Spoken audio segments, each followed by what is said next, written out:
My name is Willow Katz.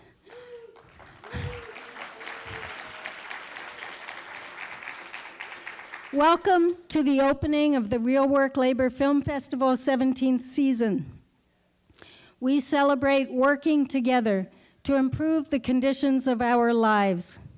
We focus on work, waged, unwaged, and slave labor of incarcerated and convicted people, legalized by the 13th Amendment. Today, we are together to end solitary. Being stronger together is particularly poignant when people are held in extreme isolation. Solitary confinement is a state-sanctioned strategy to try to stop prisoner organizing.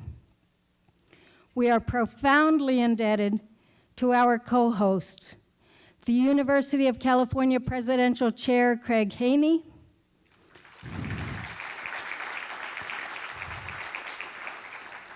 assisted by Joni White, UCSC Social Sciences Director of Events Extraordinaire.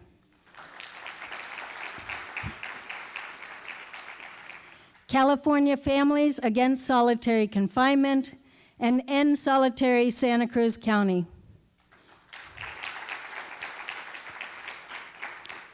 We thank our co-sponsors, the Santa Cruz County chapters of ACLU Northern California,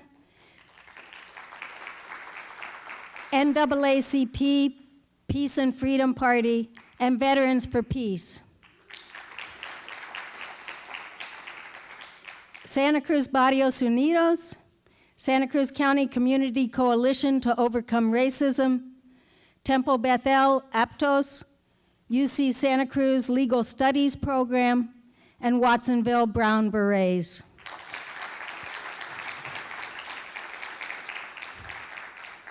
Thank you all for coming. Your involvement is crucial to ending the torture. We welcome special guests, Allegra Taylor, advocate to end solitary confinement, torture, and mass incarceration, daughter of Hugo Pinell. Ann Wiles, co-counsel on the Ashker v. California Governor lawsuit to end indefinite solitary confinement. Dan Siegel, lead counsel in Lopez v. Brown, that in 2017 ended solitary confinement in San Quentin's Adjustment Center, death row. George Blumenthal, UCSC Chancellor, and his wife, Professor Kelly Weisberg. Jose Villarreal, survivor of a decade in the Pelican Bay Shoe, whose artwork helped hunger strikers survive. Laurie Brooks, Executive Director of the William James Association Prison Arts Project. And Tim Fitzmaurice, writing teacher with Prison Arts Project, UCSC lecturer, writing and program emeritus, and former Santa Cruz mayor. Today's film is Cruel and Unusual, the story of the Angola Three. The Constitution's 8th Amendment is supposed to protect against cruel and unusual punishment. In the US, solitary confinement is cruel, is torture, but is not unusual. There are up to 100,000 people in solitary in US prisons, plus untold numbers in jails, juvenile facilities, and detention centers. According to the United Nations, over 15 days in solitary is torture. The US tortures more people in solitary for longer periods of time than any other governmental body in the world. And the California Department of Corrections is the worst of the worst. In California, the CDC held Hugo Lion Antonio Yogi Bear Pinell in solitary confinement for 45 years and 10 months. Probably longer than any other person in the US. Yogi, a Black Nicaraguan, organized inside the walls with Black Panther George Jackson for racial unity of the prisoner class. Their organizing set a historical precedent for the 2012 California Prisoners Agreement to End Hostilities between ethnic and geographic groups. The agreement laid the basis for over 30,000 people incarcerated in California to unite in the 2013 California prisoner hunger strike. This helped lead to the 2015 settlement of the Ashker v. California Governor lawsuit and the transfer of about 1,500 people out of security housing units.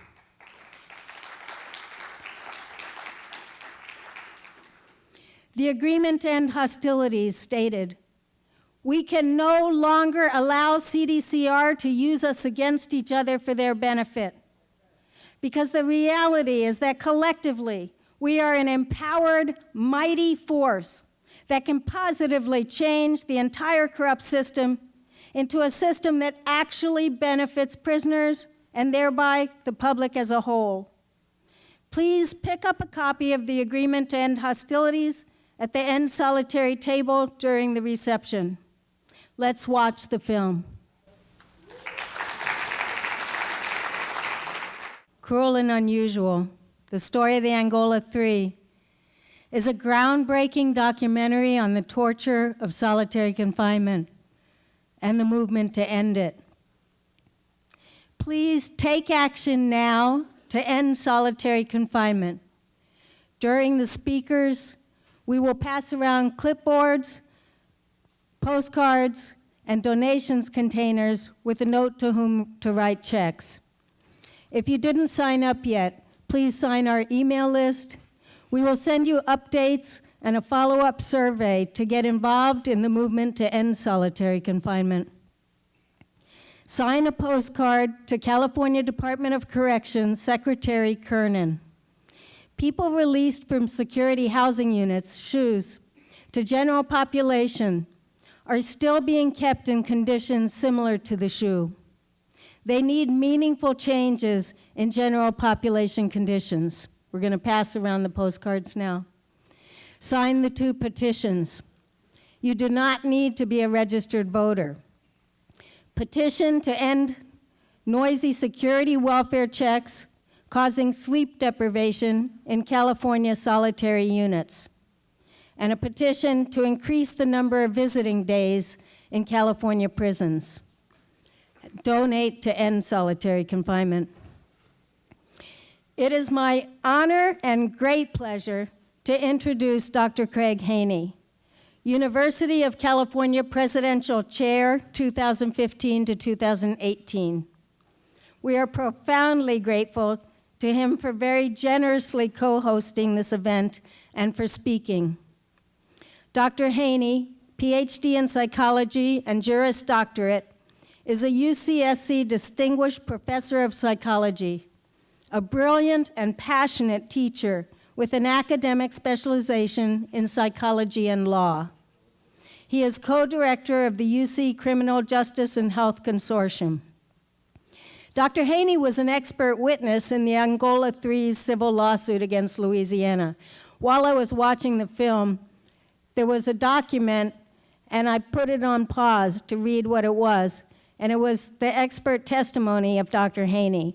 And I thought, here we go. Dr. Haney is here at UCSC, and asked him to do this film showing, and we are just incredibly grateful to him. The suit challenged the inhumane practice of long-term solitary confinement and detailed unconstitutional, cruel, and unusual treatment and violations of freedom of speech and due process. A still in the film that we just watched, Cruel and Unusual, the story of the Angola 3, featured an excerpt of his testimony. Craig Haney was also an expert witness in the Ashker v. California Governor lawsuit on behalf of prisoners who spent a decade or more in solitary in California's Pelican Bay State Prison Security Housing Unit. Upon settlement, about 1,500 people were transferred out of SHU into general prison population. Dr. Haney's testimony was critical to the January 2018 Canadian ban on federal indefinite solitary confinement, and he has testified in numerous other lawsuits on behalf of incarcerated people. In addition to his impressive professional qualifications, Craig Haney is a mensch. an ethical person with integrity, compassion, and a profound sense of what is right. Please welcome a true mensch, Dr. Craig Haney. Thank you for that, especially for the mensch part. I've seen this film before, and I thought I wanted to watch it before the showing and before I'd have to speak after it, because I thought by seeing it once before, it would inoculate me against whatever emotional reaction I might have to it, so I could speak thoughtfully and like a university professor after seeing it in front of all of you. And I hope that worked, but I'm not sure that it did. I'm not sure I've seen a film that made me simultaneously as despairing, as angry, and as inspired as that film. I've known the Angola 3 for a long time now, and so seeing this story laid out in the way that it was wasn't any easier to manage than the second time than it was the first. So I want to say a couple of very preliminary things, and then I want to make some comments, and I really want to be brief, briefer than I usually am, because I want to turn the balance of the proceedings over to Marie Levin, who's got another story that you haven't heard that's equally compelling and important. The first thing I want to say is I want to thank Willow Katz for the incredible amount of energy and effort and care she put into arranging this event.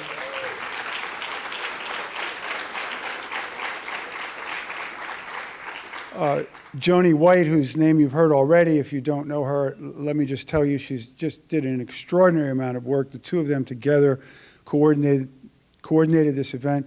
My graduate student, Shireen Bakshay, also worked with them. There's an enormous amount of effort that goes into an event like this to make it this perfect, and they're the reason this is happening. So thank you for that. The other thing I want to tell you, I want to announce here, this is, I think, the first public announcement of this, is that the two remaining surviving members of the Angola 3 will be in Santa Cruz on May 22nd. I've arranged to bring them here. I told Albert and Robert, you know, you guys should live in Santa Cruz because Santa Cruz would love you and embrace you and nourish you. They're not ready to move here yet, but they're ready to come here and give a public talk. So we'll announce more about that as time passes.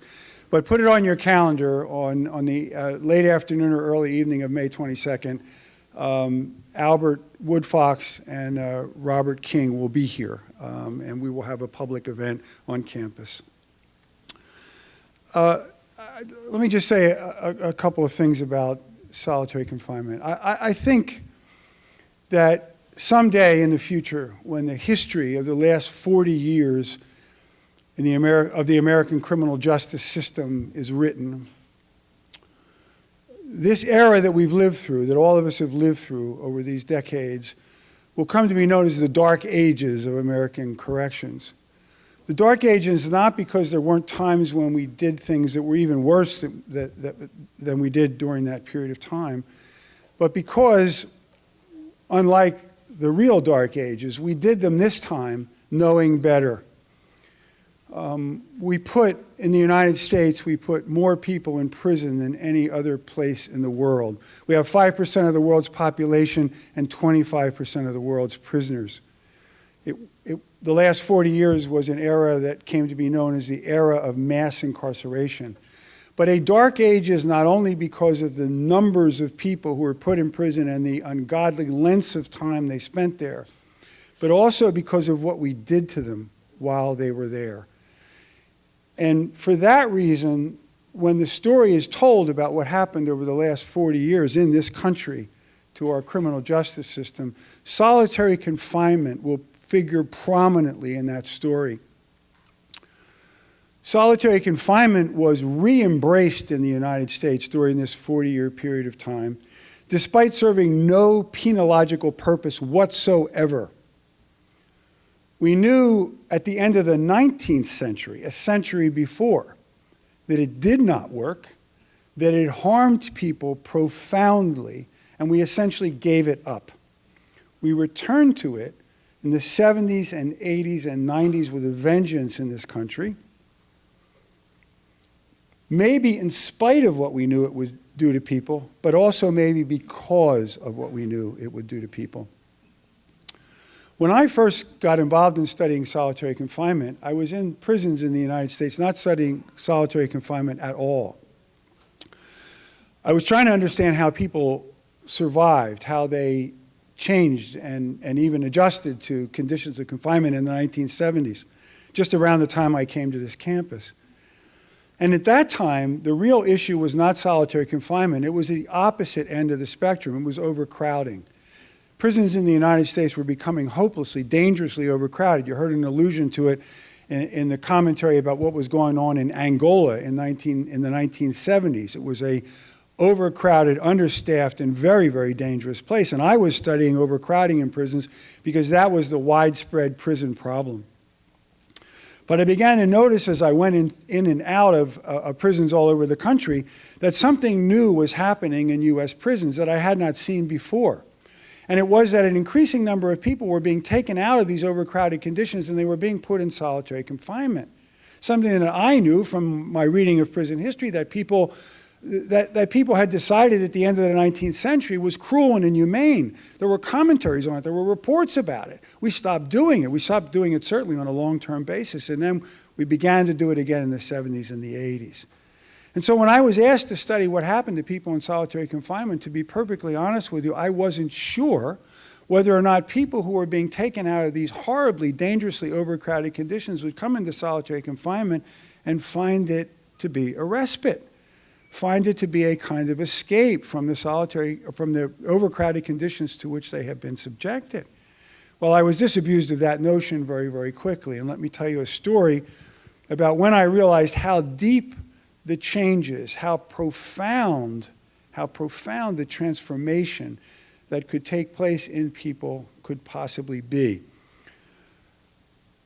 One of the very first interviews that I did with somebody who was in long-term solitary confinement took place in San Quentin. And I had arranged to interview a number of prisoners in San Quentin. We were challenging conditions of confinement in the adjustment center, as I recall, a solitary confinement unit there. And I had been careful to get a court order which allowed me to conduct an interview with the first person I was going to talk to, in which he would be taken out of the restraints that he would be brought to me in. I knew the procedure they were going to use, and I knew the interview was going to be long, and I wanted him to be able to talk to me freely and not bound up by the chains and the handcuffs and so on that I knew they were going to put on him. So a judge had agreed with me that it was okay for me to interview him without all of these restraints on him, and I showed up at the interview room in San Quentin, and they brought him to me. And he was all bound up in the chains and the big handcuffs and restraints that they put on prisoners who they bring out of these units. And I said politely to the correctional officer, I have a court order and you need to take those off.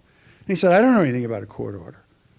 And I said, no, we worked this out in advance. This gentleman and I are going to have a conversation for the next few hours, and he's not going to be in restraints. And the officer said, well, yes, he is, because that's the procedure that we use. Of course he is. And so it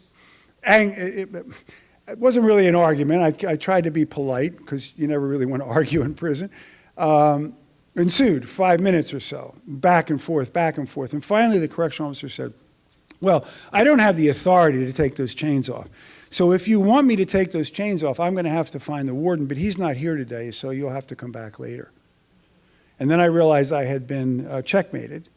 And so I said, all right, well, I'll proceed with the interview without the chains being taken off. And I turned to the prisoner, who at this point was watching all of this, and I started to apologize to him. I said, I worked this out in advance, and he was shaking his head no.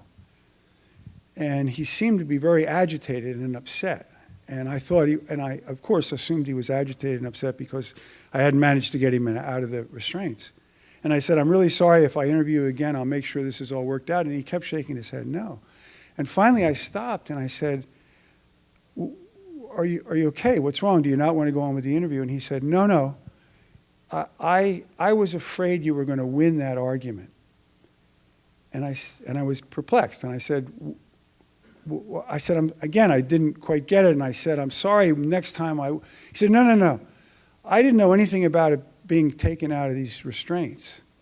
And I have not been in the presence of another human being without being in restraints. And I didn't know what was going to happen if you took me out of those restraints. And I said, are you upset or angry with me? He said, no, I've just met you. But I don't, they've been treating me as if I can't be out of restraints around any other human being. And I hadn't prepared myself for the possibility that I might be. And I'm not sure I'm ready for that.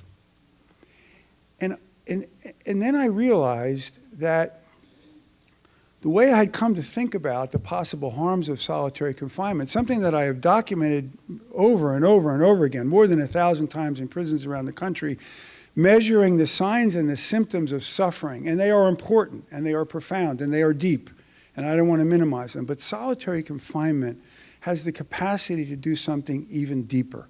It has the capacity to change what you think about yourself. It has the capacity to change whether you even think you have a self.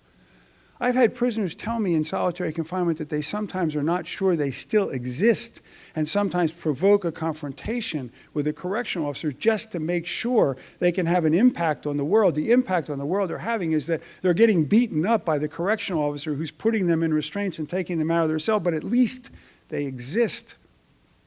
And we have known this for a long, long time. Alexis de Tocqueville came to the United States in the 19th century, and he said, solitary confinement has a deeper, more destructive effect on the soul of the convict than any other form of punishment. In the 19th century, he wrote that.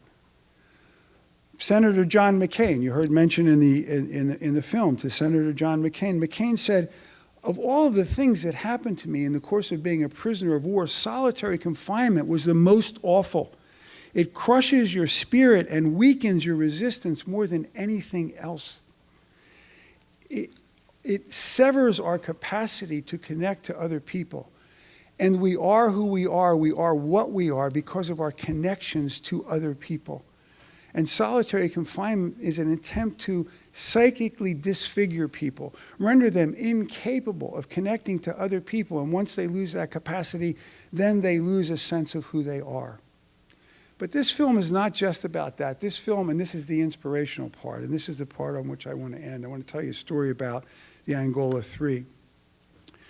You know that this is a story not about how solitary confinement destroys you, but actually a film about how it tries to destroy you and about how some people have figured out a way to transcend, to overcome, to be so much more than the solitary confinement unit that they were kept in wanted them to be. How did they do it?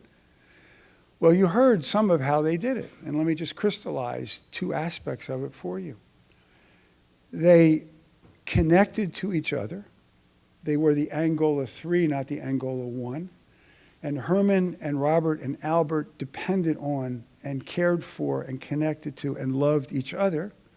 And then they went beyond loving each other to reach out to other people. You heard Herman say on the radio broadcast that was quoted in the film, it's the Angola 3 reaching out to you from the belly of the beast. And that's what they learned how to do. They connected to each other and drew strength from each other, and then they drew strength from the larger group of people that surrounded them and that connected to them. And then, of course, they held on to their self by becoming selfless. They cared not about themselves, they cared about issues and movements and things larger than themselves, and they still do. So let me tell you a story about the connectedness of these men. I met them in 2005 as part of the lawsuit to try to get them out of solitary confinement. Robert King was already out of solitary confinement at the time. And I spent many times, went to visit them in Angola while they were still there, and then visited them in the other prisons that they were sent to once the prison system decided that they were drawing too much strength from each other, so they transferred them to other prisons.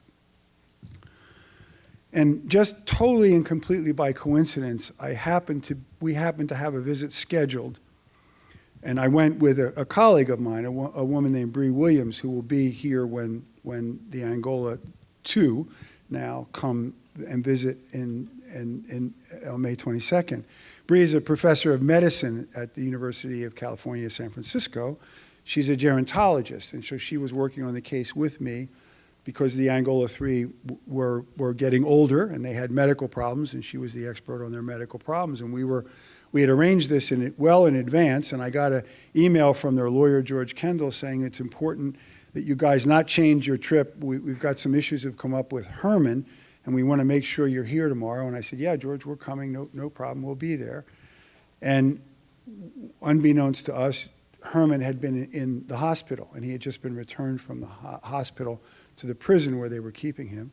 And Bree and I went in to see him. And he had been diagnosed with terminal liver cancer.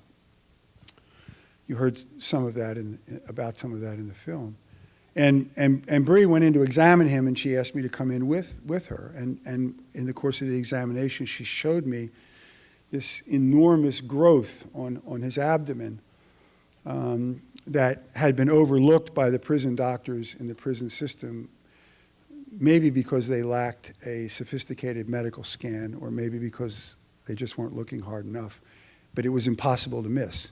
It was huge. It was a protrusion. No simple physical examination could have missed the fact that there was something profoundly wrong.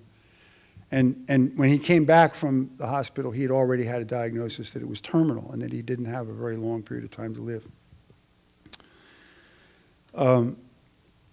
And Herman asked me, I was scheduled to see Albert the next day. And Albert was in a different prison 250 miles away. And Albert was in a prison where he was isolated. The prisoners were all younger. He was, of course, isolated. He didn't have a whole lot of communications with people. And Herman said to me, will you tell Albert? And I said, tell him what? And he said, tell him I'm very sick and I'm going to die. And I said, okay, I'll tell him. And so I went to the prison the next day, Wade Correctional Facility, way out in the middle of nowhere in Louisiana. And I asked the warden if it would be okay. I was going to interview him, and I asked the warden if it would be okay if I actually spoke to him at his cell, because I didn't want to bring him out for the interview when there would be a lot of correctional officers around sort of overseeing the interview, and I didn't want to tell him this very private and personal thing. So I asked the warden if it would be okay if I spoke to him privately in front of his cell. And the warden, for whatever reason, agreed. He didn't know why I wanted to do it, but he said, yeah, you can take a few minutes. So I went up to Albert. I saw him in his cell, and he came to the bars. And I said, he said, oh, it's good to see you, and we're going to talk later. And I said, yeah. And I said, Albert, I have something I need to tell you. And he stopped, and he looked at me, and he just looked at me for a minute, and he said, Herman's dying, isn't he? And I said, yeah, he is. He's dying. He said, I knew it. I could feel it. I could feel it. And, I walked away from that. Of course, we spent, hours talking to each other and so on. And you saw, how all of those events unfolded. But I reflected since then about how closely connected these men were. And I don't pretend to know how to understand the way in which human intuition works in the way that it does. And I'm sure there were 1,000 things on which he was basing that intuition. But he knew in advance that this brother, that this person who had been so close to him, who had worked with him, and both of them staying alive, staying physically and psychically alive, he knew what was happening to him. That's how close they were, and that's how important their relationship was.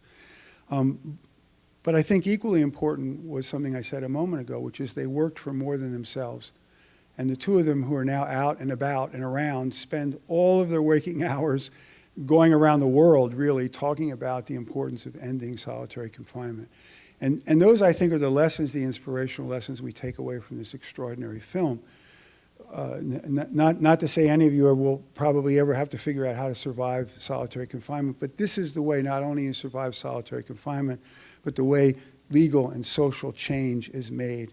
It's made connecting to other people. It's made connecting to other people around things that are larger than yourself. That's what Willow Katz is doing. That's what the people in her organization, those people are doing. That's what Marie Levin is doing. And that, frankly, is what all of you are doing, giving up a Sunday afternoon, a beautiful Sunday afternoon, to come in and sit, rather than enjoying the beach or the ocean or the sun in the sky, to come in and listen to the struggle of other people and uniting around an issue whose resolution is long, long overdue in our society. So that's the way, connecting to each other and connecting to each other about something that is larger than ourselves, that ironically and maybe paradoxically, we hold on to who we are, and at the same time, we do things that are bigger than ourselves, so nobody can ever take ourselves away from us, which is what solitary confinement in its most awful form is designed to do. And that's how and why we stop it, why we need to stop it, and this is an example of how we do it.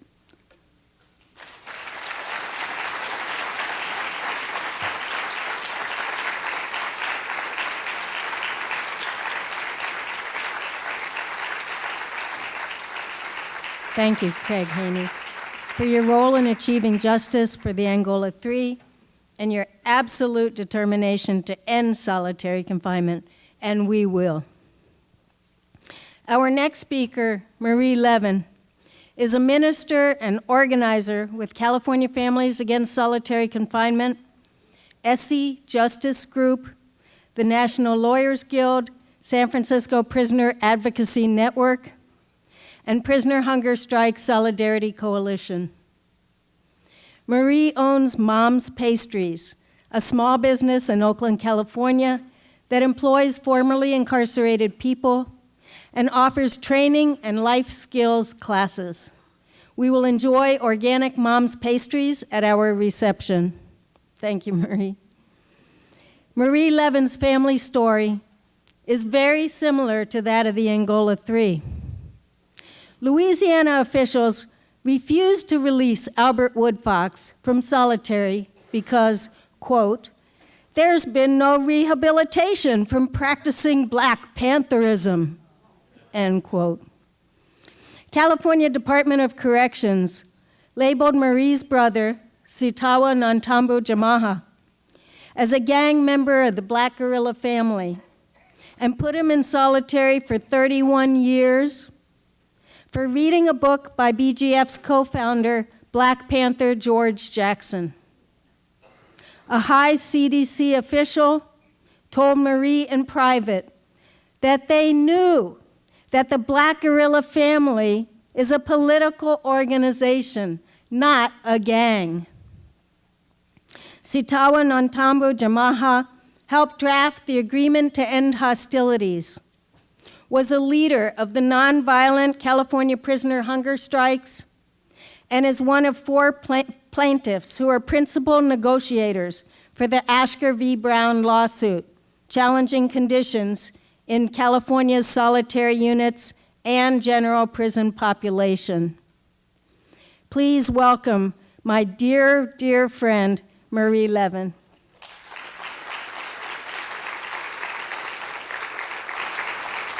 Thank you so much, Willow, for that introduction. And thank you. I know you don't always, this is what I hear from Willow, is that you just go by Craig instead of saying Professor Craig Haney. You know, I love down-to-earth people, and thank you for being down to earth.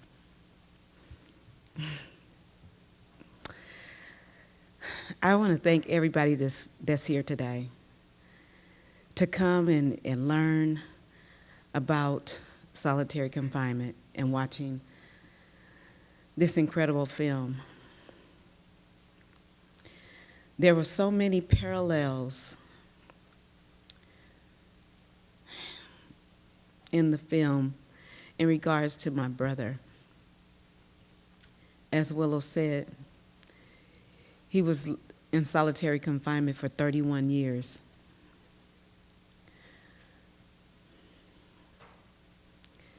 in prison for 37 and still in prison right now.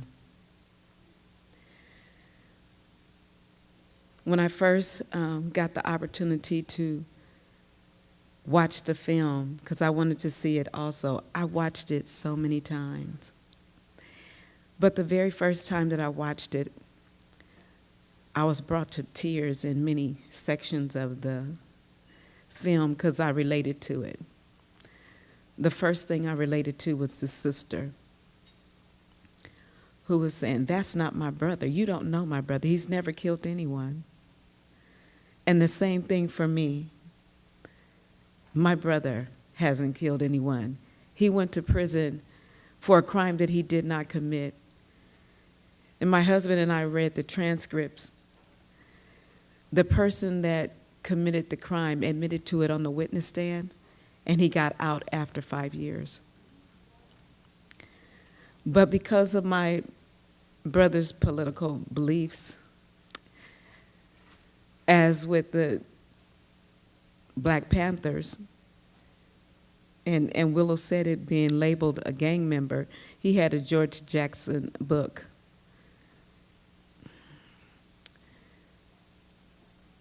This is a book that they used to allow in the prison. But, and Ann Wiles is here. She mentioned this just yesterday about this being legal at one point. But then they used it against him. And this is the kind of practices that they were doing for years. They went through the hunger strikes. But before I even go to that, I just wanted to point out some of the things that I identified with in the film. My brother was sentenced to 25 years to life, and he's on the life part. He did the 25 years. Parole is something that they do not grant you when you are locked in solitary confinement. The SHU. He was at Pelican Bay. I don't know if any of you know anything about that prison. They send what they call the worst of the worst to that prison.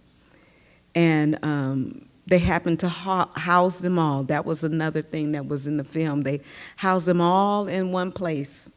The political prisoners and the gang members and all of this, and they put them in this one place, and lo and behold, they learned to work together with one another. They realized that they were the prisoner class. They were a class of their own, and because of that, they stood out. There were 4 main representatives that, I'm jumping around, but follow me, please. There were 4 main representatives who started the hunger strikes. One black man, my brother, Sitawa Nantambu Jamaa. One white man, Caucasian, who was Todd Ashker. There was Antonio Guillen, and I believe he was a Southerner. I always get it mixed up. He was a Northerner. Okay, thank you. I always get it mixed up.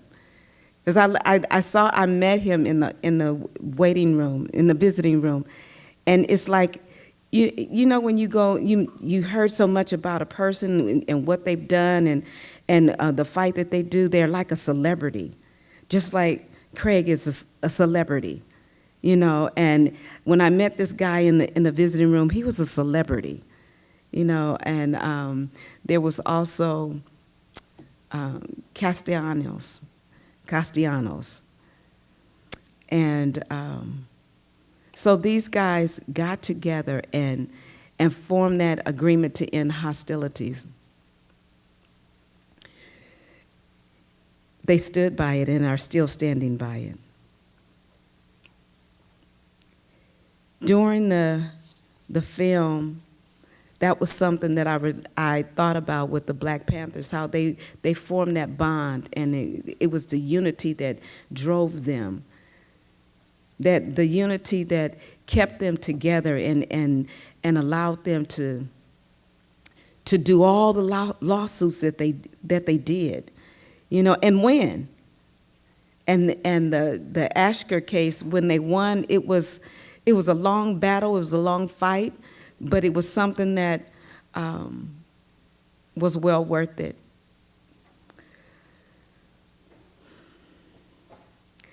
To learn that the Angola 3 did hunger strikes, I didn't know that before seeing the film.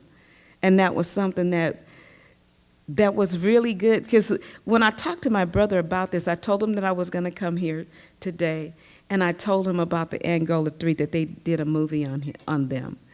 And he said, oh yeah, I studied them. And that's the thing that they did and do. They study each other. They study, you know, they learn from one another. And that's the thing that the prison system does not like. And they go against you getting any kind of knowledge, any kind of wisdom about your own culture. It doesn't matter what culture you stand in, but if you want to stand up and learn about yourself and grow, and they're not for that. And that's why they attack the Panthers so bad.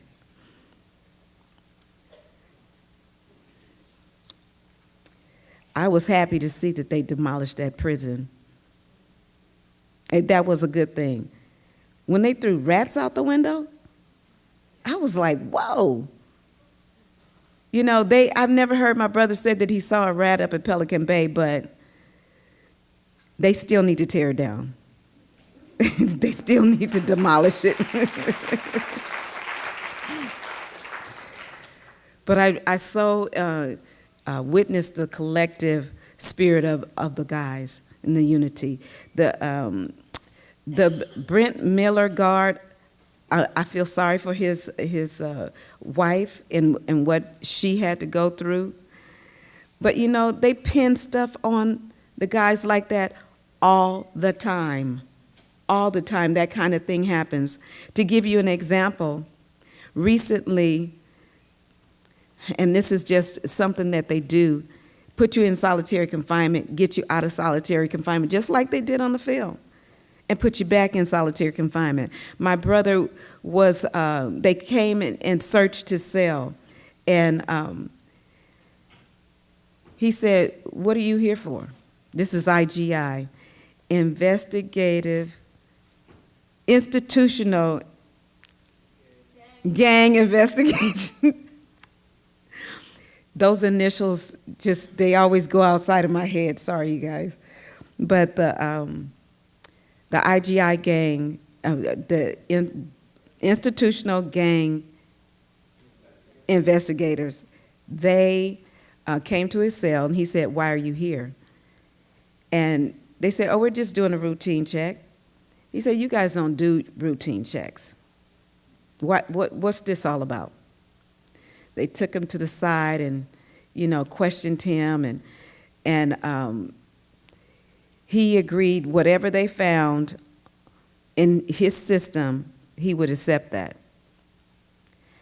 But he professed and confessed that I have nothing in my cell, no illegals, anything in my cell.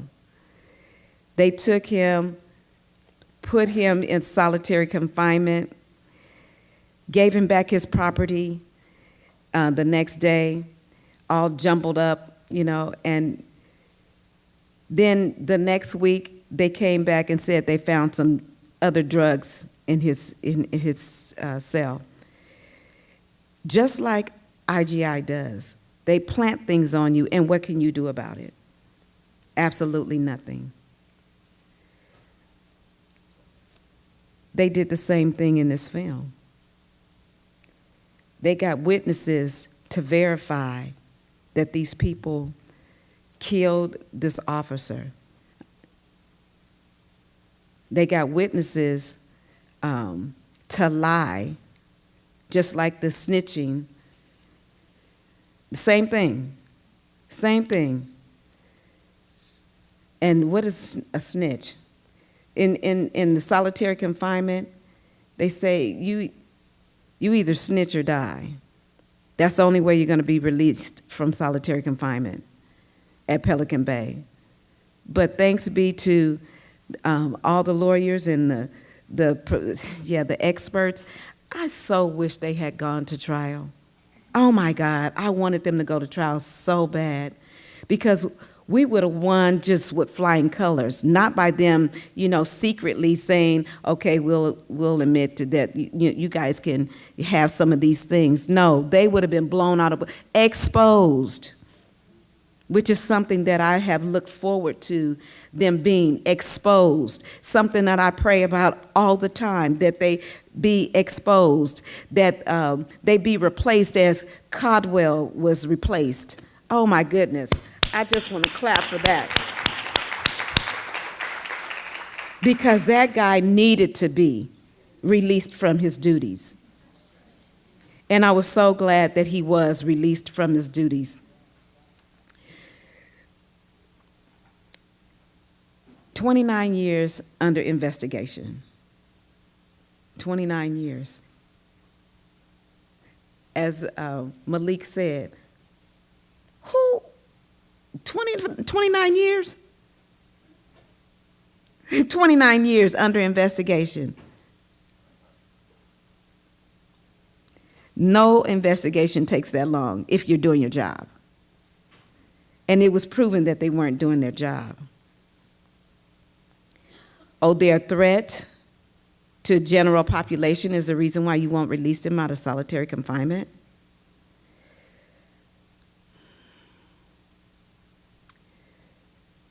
I want you guys to know what kind of brother I have. I want to paint a picture for you. After they came together, the 4 guys, and they released them to the step down program. They released him to Tehachapi State Prison, which was a shorter drive, 8 hours going up to Pelican Bay. To Tehachapi was only 5. But they released him it was still solitary confinement, it was still solitary confinement. But some of what they said in that movie about giving them the food underneath their door, they did the same thing down at Tehachapi to my brother.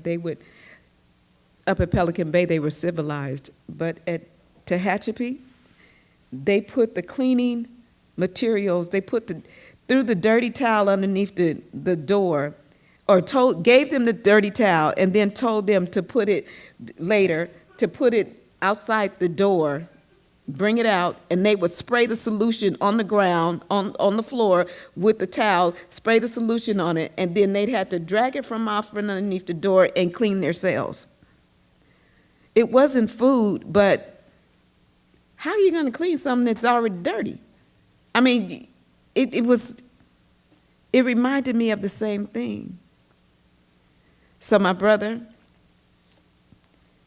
he got on it. He did his 602s, what he's been doing all along. So by the time he got to Salinas Valley, where he is, and I want to say that when he came off of that step-down program, he was on a 270 yard. A 270 yard is like this. That's the vision of where the guards can see you. A 180 yard is like this, which is less, it's more restriction. This 270 is less restriction. My brother was actually 270, but he told them he wanted to go to a 180 yard. I said, why would you want to do that?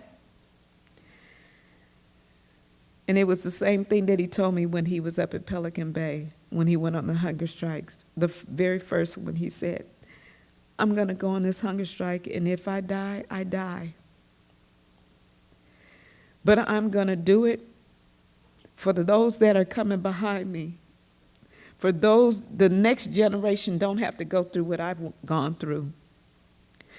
And so when he took on that 180 yard, I was like, man, what is wrong with you? Because I just wanted him to come home, right? Being locked up for, at that point, 32 years. Well, actually, I think it was more than that. But I don't have time to think about counting the numbers right now. But him going to, as he went to Salinas Valley, his name preceded him. And he told them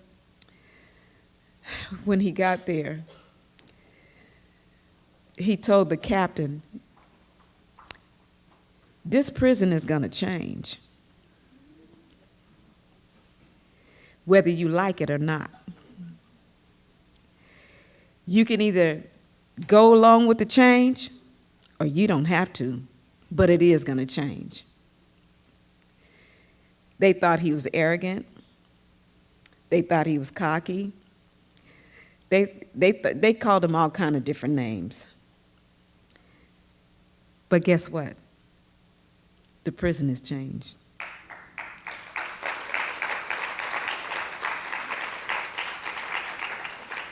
A lot of the things that they were doing there, they used to have a lot of gang fights there.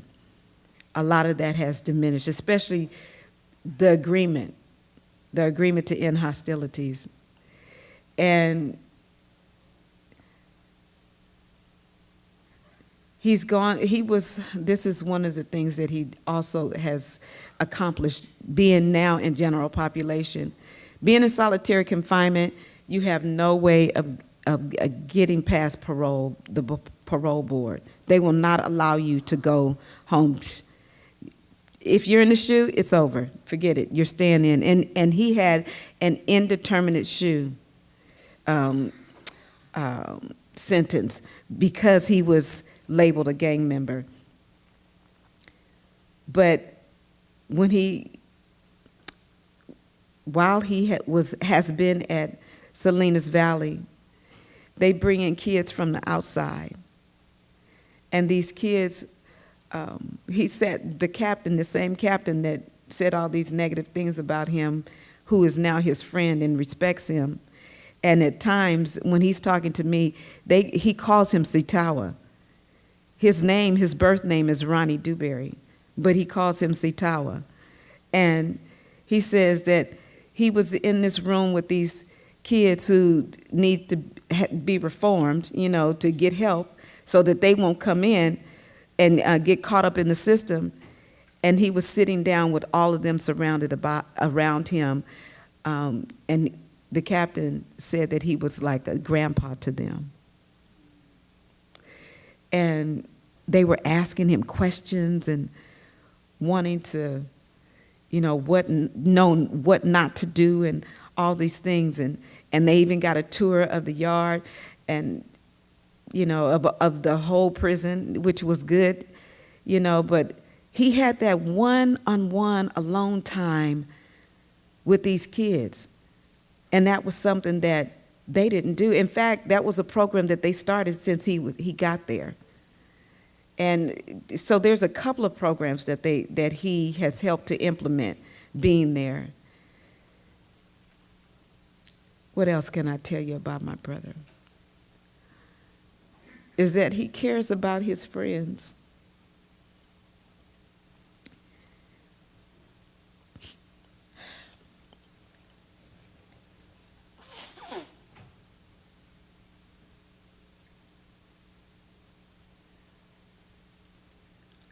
I'm grateful to have a brother who cares. I'm grateful to have a brother who loves unconditionally.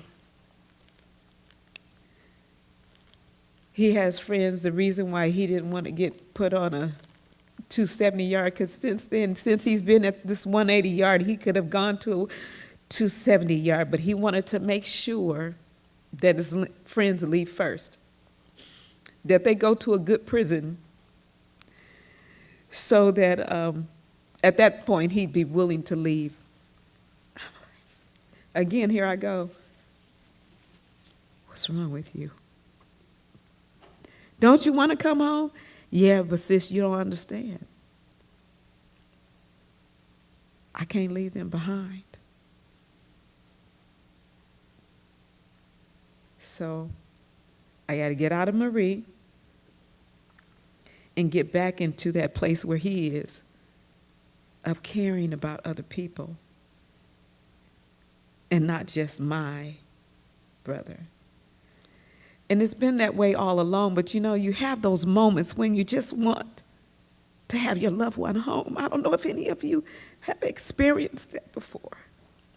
You just want them to come home. I don't want my brother's situation to be like Herman Wallace's. And I think about that. I have thought about that, I should say. I don't think about it often. But I have thought about it because he's such a strong personality. And the guards, they have a way of putting prisoners against one another and setting them up. And, you know, it's a sad situation, and I'm grateful to see Allegra here. That's what happened to her dad. They set him up. So I'm saying all that to say, I feel for those that has happened to, but I want to see my brother on the outside. All the wisdom that he has. He has so much wisdom. I quote what he says about Dan Siegel. He said he talked with Dan, and Dan said when he comes out, he can come work in his office. Dan is a lawyer. Because he has that wisdom, but he thinks outside the box. And this is something that he hasn't had the opportunity to share, but I will share on his behalf.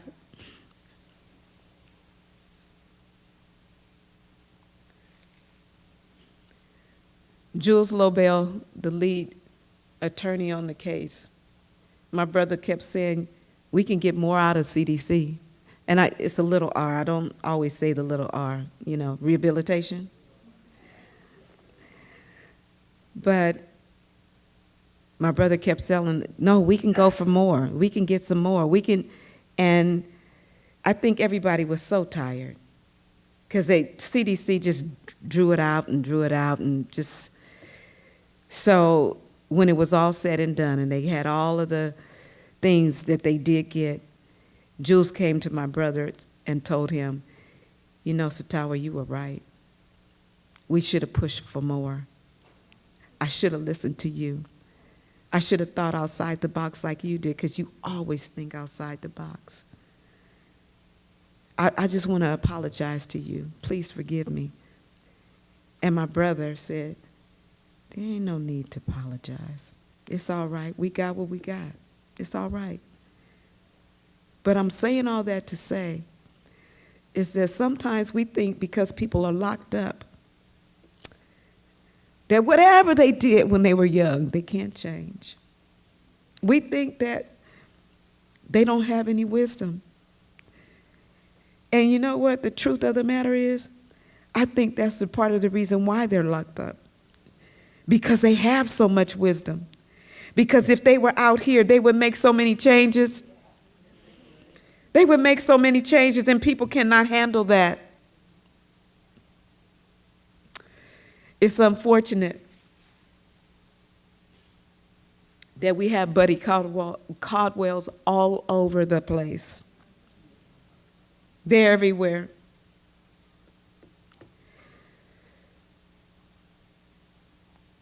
But you know what? They're being removed one by one, One by one, they're being removed. This is a slow process, you know. You've been in this fight forever. You know, and even during the Stanford case, wasn't that a clue? I mean, just to if you, I don't know if any of you saw that movie. I went to the show and saw it, my husband and I tell you, it was insane. It was. And it's something that every prison official should watch. It's showing them on the film. It's the Stanford Project, right? That's Prison Experiment. Did I say it right? Okay, look it up. You might find it on YouTube. And also, if you want to know another film you can look at is Felon, Felon. I had to go out and buy that. It talked about like the gladiator fights that they had down in Corcoran. It was something that they still do today. Just a couple of years ago, they did in San Francisco, county jail.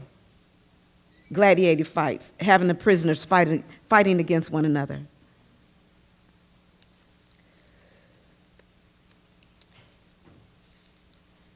I know that my brother one day is going to get out.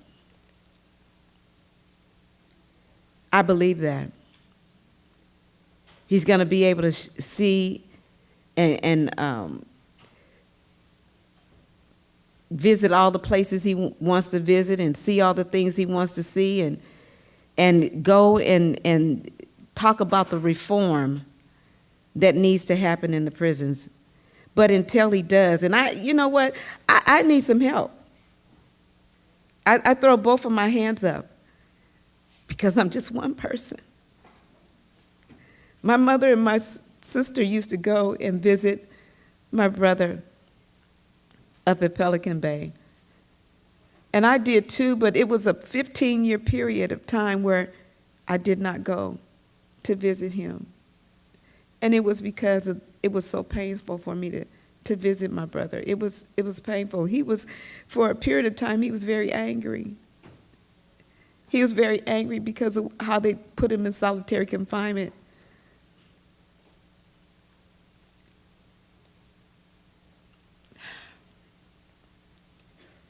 But I started going back because he said he was willing to die. My mother's health was failing. My sister had already passed away. And I had to step up to the plate. And I felt like there was a knee in my back pushing me forward. And as a result, the years have gone on. I've joined with this organization and that organization just to make sure that things don't remain the same. And you in this room, you're here for a reason. You're here to find out about what you can do, how you can get involved. Well, I want to say one thing as it pertains to me. I have Mom's Pastries, very small baby business. It's a bakery, but it's a very small business.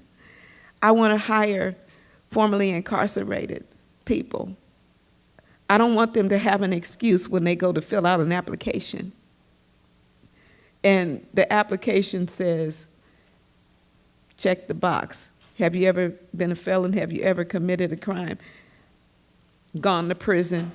I don't want them to even have to think about that. I just want them to come out and make a livable wage, which is something that they don't do. I had a cousin who was in.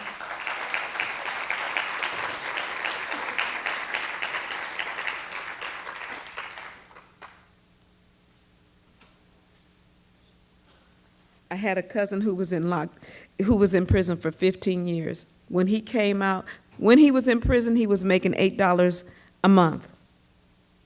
When he came out, his first job was $8 an hour. They don't make livable wages when they're inside. So I want to provide that for them. And I'm soliciting your help, your prayers, for me to be able to really reach them, to really make a difference in their lives. For many of the prisoners, when I run into them in the visiting room or when they get out, they thank me for the work that I've done. And really, it feels like it was hard work, but it feels like it wasn't hard work. It was something that you just do because you know you have to do it. And when you do something that you know you have to do, it doesn't seem like hard work at all. You know, it just is something that you do. And that's how I felt in fighting on my brother's behalf.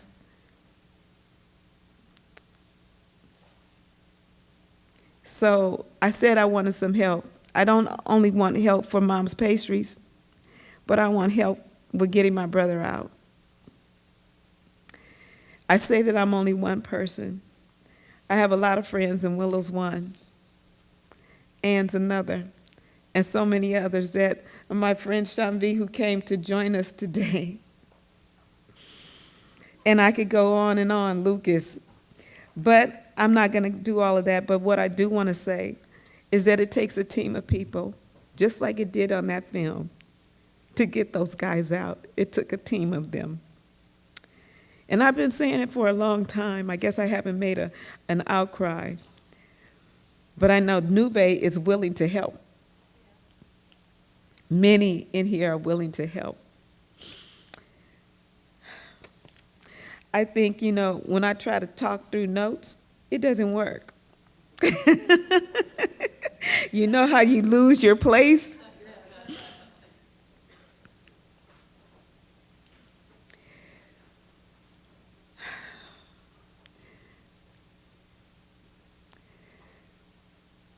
The Angola 3 shined the light on the inhumane treatment that they received in prison, and my brother has done the same thing of shining the light on the inhumane treatments that they are doing inside the prisons.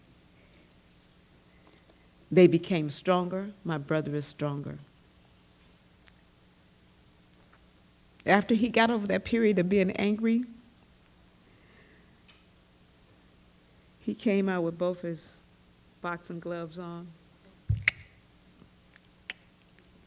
giving CDCR a run for their money. He's a fighter. My mother has gone on, rest her soul.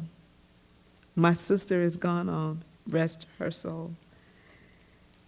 My other sister lives in Florida. Everybody else lives out of state. I'm the only one here. So it takes a team. I'm looking at you guys. Who wants to volunteer for the team?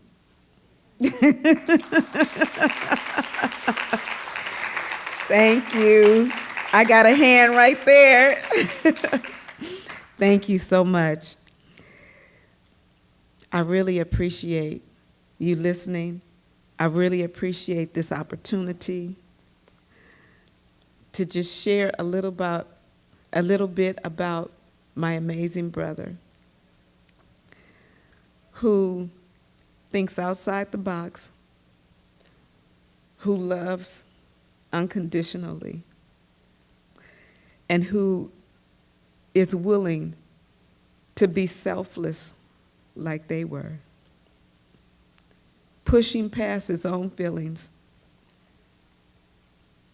from a 270 going to a 180 to, they can put him in a 270, but he says they have to leave first, his friends, and then he's willing to go. I accept that. How many of us in here love unconditionally? How many of us in here are willing to step outside the box and help? Please help. There are many causes outside and on those tables that you can step up to the plate and help. Thank you so much for your time.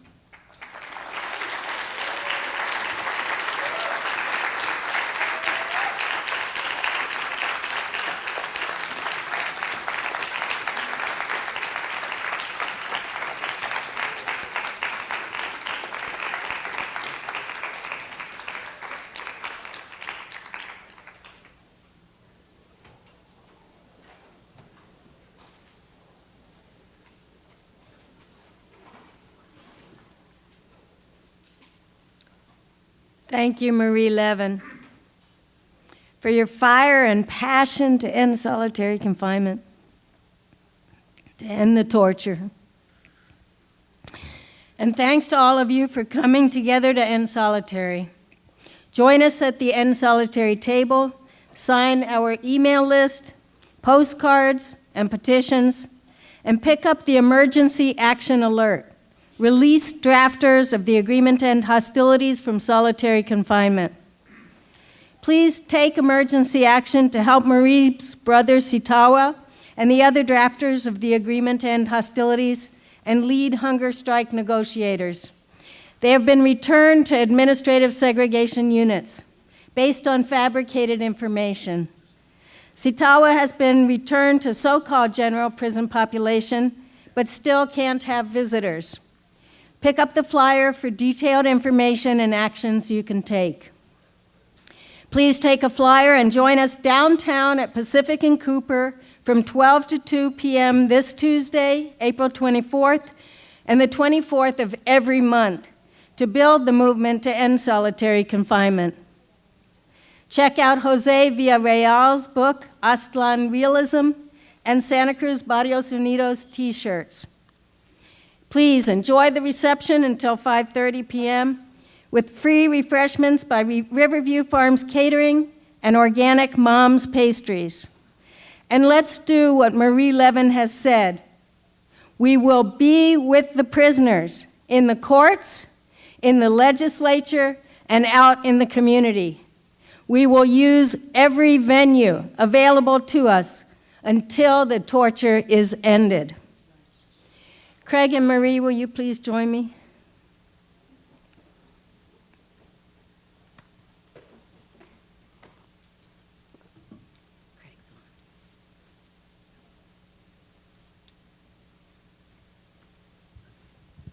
I just want to give this to Marie as a small token of UCSC's appreciation for her coming and speaking in such a heartfelt way and shining a light on the story of her brother and so many people who have suffered in the way that he has. So thank you.